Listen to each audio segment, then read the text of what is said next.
Welcome to 5 More Minutes, useful videos in 5 minutes or less that support the teaching and learning of all students. I'm your host, Shelly Moore. Today's topic is the evolution of inclusion.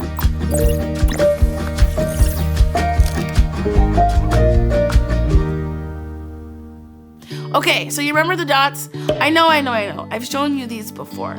But one colleague of mine suggested to me once, he goes, what if we didn't look at these as different concepts that we compare to each other, but instead as an evolution of time? It was totally brilliant. Now we could look at this timeline through the lens of any marginalized population, but to understand this timeline from the inclusion and disability perspective, we have to go back in time a little bit. Many of us know or are connected to someone who experienced institutionalization.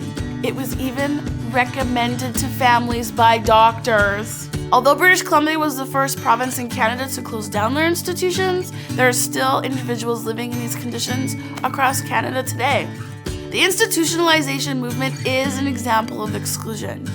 It separated individuals with disabilities from their families without choice. But the disability rights movement over the past 50 years, with the hard work of some incredible self-advocates and families, and maybe a little help from Geraldo Rivera, pushed communities to shift so that individuals of all abilities were welcomed and living in the same settings as their family and friends. This shift from institutions to communities, this was the start of the inclusive evolution. We have movement, but can we do better?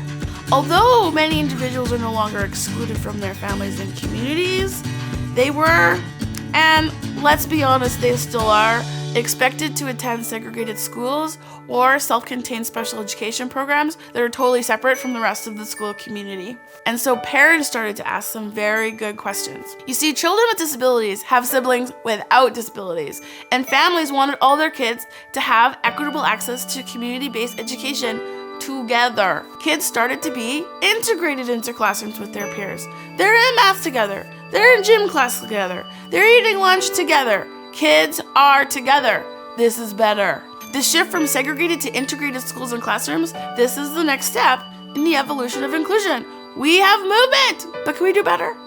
Well, this is where things get tricky, because integration, it doesn't take long to realize that just being together, it's not enough.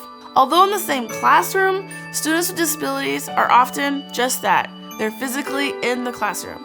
They may sometimes have parallel activities, but mostly it's loosely connected classroom tasks. Now, you don't need me to tell you that just physically sharing space and time is enough to make you feel like you belong in a community. I mean, come on, there are Disney movies made about this. Breathing the same air is not enough. Do you remember the Titans? I do. The evolution from integration to inclusion is now the topic of many conversations in communities and schools around the world. How do we support individuals to be meaningfully included and not just physically integrated? It's not just about where kids go in their day, but why. What is the purpose to the places that they go? It's now school-based teams and staff that are asking questions about how to do this. How can we support purposeful and meaningful placements for kids with disabilities? In inclusive classrooms and schools, students aren't just present, but they have roles and responsibilities in their classrooms and also meaningfully connecting to their peers. This is inclusion. So there you have it, my friends. A brief history of inclusion in about 5 minutes. If this is interesting to you, though, definitely investigate your local history as well, because every community is in a different place in this journey, and it's so valuable to know where we've come from. The other thing, though, is looking at these visuals as a timeline.